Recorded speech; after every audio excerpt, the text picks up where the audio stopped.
வணக்கம். நான் டாக்டர் கோம்தி சின்னசுவாமி கோயம்புத்தூர்லேருந்து பேசுகிறேன். இப்போ நம்முடையது இயற்கை கருத்தரிப்பு மையம், நேச்சுரல் ஃபர்டிலிட்டி சென்டர் அப்படிங்கிறது கோயம்புத்தூரில் இருக்குது. இப்போ இது பெண் செக்ஸ் இன்பம் கர்ப்பத்துக்கு அவசியமா அப்படிங்கிற கேள்வியை தான் நம்ம இப்போ கேட்டுக்கிட்டு இருக்கோம். அதற்கான பதில் நிறைய பெண்கள் என்ன சொல்கிறாங்கன்னு கேட்டிங்கன்னா, செக்ஸ் செய்யும் பொழுது எங்களுக்கு இன்பமாக இல்லை அப்படிங்கிறத சொல்லி அதை கண்டுபிடிச்சி அதற்கு அந்த இதே ஒரு பிரச்சனையாக அவங்க எடுத்துக்காமல் விந்து பெண் உறுப்புக்குள்ளே விழுந்தால் போதும் கர்ப்பம் ஆகிடும் அப்படிங்கிற எண்ணத்தில் நம்ம கர்ப்பமாகிறது ஏதோ தடை இருக்குது அப்படிங்கிறத நினச்சிக்கிட்டு அவர்கள் கருத்தரிப்பு மையங்களுக்கு போகிறாங்க. அங்கே போகும் பொழுது செக்ஸ் இன்பம் பற்றி இவங்க கேட்குற கேள்விகளுக்கு என்ன பதில் சொல்கிறாங்க அப்படின்னு கேட்டிங்கன்னா, அந்த மாதிரி எதுவும் இந்த ஃபீலிங்கெல்லாம் பெண்ணுக்கு தேவையில்லை அப்படிங்கிறது தான் சொல்கிறாங்க. ஆனால் திருமணமான புதிதில் சாதாரணமாக 22 வயசில் கல்யாணம் ஆகிற பொண்ணுக்கு கரு ஆகிறது எளிது. திருமணமாகிற 6 கப்பலில் 5 பேருக்கு ஈஸியாக குழந்தையாயிருது, ஒருத்தருக்கு குழந்தை ஆகிறதுல அப்படிங்கிற டேட்டா நம்ம இப்போ ரீசன்ட் ரிசர்ச்சில் வந்துட்டுருக்கு. இப்போ இந்த விஷயங்களை பார்க்கும் பொழுது அந்த ஒருத்தர் கரு ஆகிறதுக்கு கொஞ்சம் ஸ்பெஷலைஸ்டாக ஏதாவது ஒரு டெக்னிக் அப்ளை பண்ண வேண்டிய அவசியம் இருக்குது. இதில் ஒரு சிலருக்கு உறுப்பு சார்ந்த வியாதிகள் இருக்கலாம், குறைபாடுகள் இருக்கலாம். அதையெல்லாம் டாக்டர்ஸ்கிட்ட போய் நீங்கள் கண்டுபிடிச்சி கரெக்ட் பண்ணிக்கணும். ஸோ இதையெல்லாம் விதின் உங்களுக்கு திருமணம் 25 வயது, பெண்ணுக்கு 22 வயது 23 வயதுக்குள்ளே இருக்குது, ஆணுக்கு 27 வயது அப்படிங்கிறப்ப ஒரு வருஷத்துக்குள்ளே நீங்கள் இந்த டெஸ்ட்டுகளுக்கு போகணும்னு அவசியம் இல்லை. ஆனால் ஒரு வருடம் கழித்து உங்களுடைய ப்ராப்பர் செக்ஸ் ஒரு நாள் விட்டு ஒரு நாள் இருக்குது அப்படிங்கிறப்ப நீங்கள் ஒரு வருடத்தில் குழந்தை ஆகலை அப்படின்னா நீங்கள் டாக்டர்கிட்ட போகலாம். ஆனால் இப்போ 2 மாதத்துலேயே குழந்தை ஆகலைன்னா கவலைப்படுற கப்பல் இருக்காங்க, பேரண்ட்ஸ் இருக்காங்க. ஸோ இவர்களுக்கு என்ன சொல்கிறோம் அப்படின்னு கேட்டிங்கன்னா, திருமணம் ஆன உடனே நீங்கள் ப்ராப்பராக செக்ஸ் வச்சுக்கிறீங்களா, உங்களுக்கு அதில் இன்பம் இருக்கிற மாதிரி இருக்குதா, இதெல்லாம் நீங்கள் ஏன் டாக்டர்கிட்ட போய் கேட்கக்கூடாது, ஏன் ஆலோசனை பண்ணக்கூடாது? ஒரு வருஷம் கழித்து போக வேண்டிய அவசியம் இல்லை, திருமணம் ஆன உடனே போகலாம். 22 வயதுக்கு மேல் இருக்கிற ஆணுக்கு தன்னுடைய உறுப்புலையோ விந்து வெளிப்பாடுலையோ ஏதோ குறை இருக்குது அப்படின்னா உடனே நீங்கள் டாக்டர்கிட்ட போகலாம். இதை பற்றி நான் முன்னாடி பேசியிருக்கேன். பட் இன்றைக்கி சில கமெண்ட்ஸ் நான் கமெண்ட்ஸ்க்கு ஆன்சர் பண்ணணும்னு நினைக்கிறேன். ஏன்னா எனக்கு இந்த கேள்விகளுக்கு புதுசாக இருக்கிற கேள்விகளுக்கு மட்டும் நான் பதில் சொல்கிறேன். யாருக்கும் நான் ஃபோனில் கன்சல்டேஷன் கொடுக்க முடியறதில்ல. இப்போ இதில் இந்த கமெண்ட் செக்ஷனில் வர்ற முக்கியமான கேள்விகளுக்கு, புதுசாக இருக்கிற ஒரு நாவல் கேள்விகளுக்கு நான் பதில் சொல்கிறேன். மேடம், எனது மனைவியின் பெண் உறுப்பு பெரிதாக லூஸாக இருக்குது, அதற்கு என்ன காரணம்னு ஒருத்தர் கேட்டிருக்கிறாரு. இதற்கு நான் என்ன சொல்கிறேன்னா, அந்த பெண்ணுக்கு என்ன வயது, அவர்கள் திருமணமாகி குழந்தை பெற்றவர்களா, குழந்தை இருக்குதா, அதை வச்சு தான் நம்ம ஆன்சர் பண்ண முடியும். ரெண்டாவது, இந்த பொதுவாக லூஸாக இருக்குது அப்படிங்கிறது இந்த இதில் பார்த்திங்கன்னா, இந்த மாடலில் இந்த சாதாரணமாக இந்த இடம் ஒரு தசையால் ஆன குழாய். இது தசையால் ஆன குழாய். இப்படி இது சாதாரணமாக இந்த தசை இரி தான் இருக்கும். பட் ஒரு குழந்தை பெற்றவங்களுக்கு இல்லை ஆல்ரெடி செக்ஸ் வச்சுக்கிட்டவங்களுக்கு இது லூஸ் ஆகி வரும். இதை பற்றி நான் இவருக்கு பதில் சொல்ல முடியாது. ஏன்னு கேட்டிங்கன்னா, அந்த பெண்ணுக்கு குழந்தை பிறந்திருக்காங்க, திருமணமாகி அவர்களுடைய ப்ராப்பர் செக்ஸ் இருக்கா, இதுக்கெல்லாம் இல்லை அவர்களுடைய மசில்ஸ் ஏதாவது வீக்காக இருக்கா, இதெல்லாம் தெரியாமல் நான் எந்த பதிலும் சொல்ல முடியாது. இப்போ இவர் ஜான் சன் அப்படிங்கிறவர் என்ன கேட்டிருக்காருன்னா, அப்பெண்டிசைட்டிஸ் ஆப்ரேஷன் பண்ணுனா குழந்தை பிறப்பதில் எனி ப்ராப்ளம் வருமா அப்படின்னு கேட்டிருக்காங்க. இது ஆணுக்கா பெண்ணுக்கான்னு தெரியல. பட் அப்பெண்டிசெக்டமி ஆப்ரேஷன் பண்ணதுன்னா குழந்தை பிறக்கிறதுல எந்த தப்பும் நடக்காது, அது குழந்தை ஆகிறதுலேயும் எந்த பிரச்சனையும் இருக்காது, தைரியமாக நீங்கள் குழந்தை பெற்றுக்கலாம். இங்கே அகிலா அப்படிங்கிறவங்க, என் தங்கைக்கு மேரேஜ் ஆகி 2 வருடம் ஆகுது, பேபி இல்லை, மந்த்லி பீரியட்ஸ் 10 days கழித்து குளிக்கிறா, இதில் ஏதாவது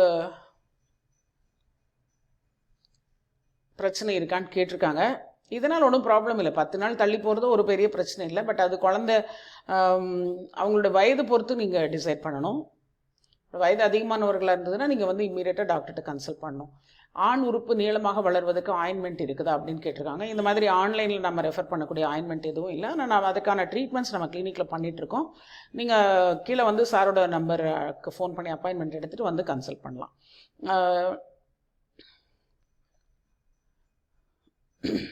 இப்போ இங்கே சுகன்யா நடராஜ் இவங்க எனக்கு செக்ஸ் டைமில் எந்த ஃபீலிங்கும் வரதில்லை, ஹாப்பி ஃபீல் ஆகலை, கையில் பண்ணால் மட்டும்தான் கொஞ்சம் லேட்டாக உச்சக்கட்டம் கிடைக்குது, விந்து 2-3 நிமிடங்கள்லேயே வந்துடுது.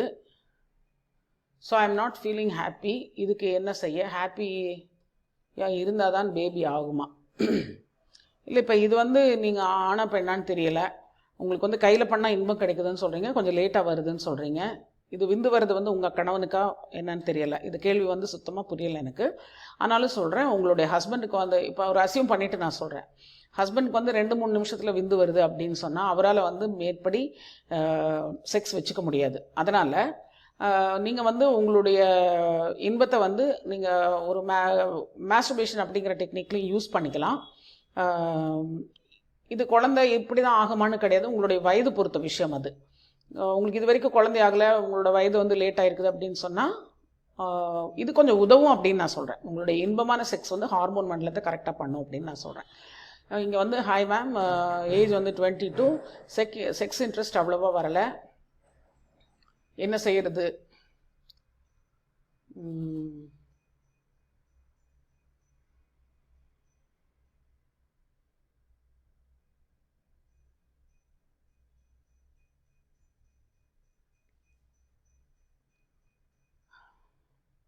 இதை பற்றி என் பேரண்ட்ஸ் கிட்ட சொன்னால் இது வந்து ஜென்ஸுன்னு நினைக்கிறேன்.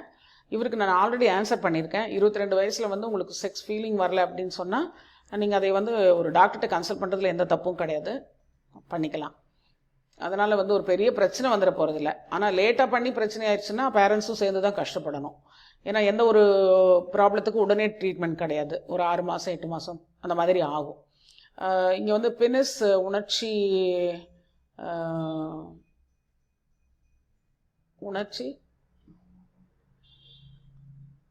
மருந்து இருக்கான்னு கேட்குறாங்க. அந்த மாதிரி மருந்து நான் ஆன்லைனில் ரெஃபர் பண்ணுறது இல்லை, நேரில் வந்து டிஸ்கஸ் பண்ணுங்கள்.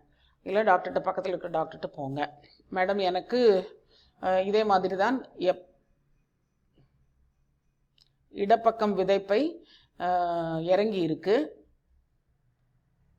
என்ன காரணம்? விந்து குறைவா? ஆனால் எனக்கு விந்து நல்லா வருது, கெட்டித்தன்மையை, இது என்னன்னு எனக்கு புரிய மாட்டேங்குது, சாரி. இப்போ வந்து விந்து பை இறங்கி இருக்கு அப்படிங்கிறதுக்கு வந்து சில சமயம் வந்து விந்தணுக்களில் உடனே பாதிப்பு வரலாம். இல்லைன்னா சாதாரணமாக விதை அப்படிங்கிறதுல வந்து பார்த்திங்கன்னா, இதை வந்து நான் இந்த வீடியோவில் சொல்ல விரும்புகிறேன். இப்போ இந்த விதை இருக்கு இல்லைங்களா, இந்த விதையில்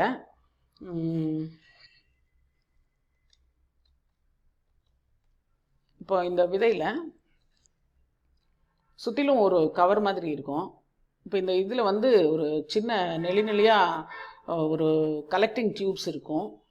இந்த கலெக்டிங் டியூப்ஸும் இந்த சில சமயம் இதுக்கு வர இரத்த குழாயும் வந்து சேர்ந்து ஒரு சின்ன பேக் மாதிரி ஃபார்ம் ஆகிட்டு இந்த விதையை சுற்றிலும் ஒரு விதையோட சைஸே வந்து பெருசாக தெரியும். ஸோ இந்த கண்டிஷன் வந்து சாதாரணமாக விதையுடைய அந்த விதைக்கு போகிற இரத்த குழாய் வந்து அதிகப்படுத்திடும், அந்த சூடு அதிகமாகும் அந்த இடத்துல. அதனால் விந்தணுக்கள் வந்து ஆரோக்கிய குறைவாகிறதுக்கு வாய்ப்பு இருக்குது. எல்லாருக்குன்னு சொல்லலை, ஆனால் நீங்கள் டெஸ்ட் பண்ணி உங்களுக்கு ப்ராப்ளம் இருக்கான்னு கண்டுபிடிச்சிக்கோங்க. மேடம், எனக்கு 41 வயது ஆகிறது, என்னுடைய விந்து தண்ணீர் மாதிரி இருக்கிறது, இரவில் தூக்கத்தில் வெளியாகிறது, 2 மாதம் ஆனாலும் உறவு கொள்ள முடிவதில்லை, என்ன செய்வது? இது வந்து நீங்கள் இந்த மாதிரி உங்களோட வயது வந்து 41 ஆகுது, திருமணமாகி எத்தனை நாள் ஆகுதுன்னு தெரியல, ஆனால் 2 மாதம் ஒருக்கா செக்ஸ் வச்சுக்கிட்டு இருக்காரு. இவர் குழந்தை இருக்கா என்னன்னு தெரியல. நீங்கள் இந்த 2 மாதம் ஒருக்கா செக்ஸ் வச்சுக்கிறேன் அப்படிங்கிறது உங்களுக்கு அது போதும்னு தோணுதா, இல்லை அதை இம்ப்ரூவ் பண்ணணும் அப்படின்னு நினச்சிங்கன்னா நீங்கள் எங்களை மாதிரி செக்ஸாலஜிஸ்ட்கிட்ட ட்ரீட்மெண்ட் பண்ணிக்கிறது நல்லது. இந்த தண்ணீர் மாதிரி இருக்குது அப்படிங்கிறது உங்களுக்கு குழந்தைகள்லாம் இருக்கிற பட்சத்தில் அதை பற்றி கவலைப்பட வேண்டாம். ஆனால் செக்ஸ் வச்சுக்க முடியலைங்கிறத பற்றி நீங்கள் கவலைப்படணும். அதை வந்து நீங்கள் ட்ரீட்மெண்ட் எடுத்துக்கணும். நான் கர்ப்பமாக இருக்கேனா அப்படிங்கிறதுக்கு எத்தனாவது நாள் தெரிஞ்சுக்க முடியும்? உங்களுக்கு வந்து மாத விலக்கு சாதாரணமாக 30 நாளில் வருதுன்னு வச்சுக்கோங்க. ஒரு 5 நாள் தள்ளி போன உடனே நீங்கள் யூரின் டெஸ்ட் எடுங்க, அதை வச்சு தான் கண்டுபிடிக்கிறோம்.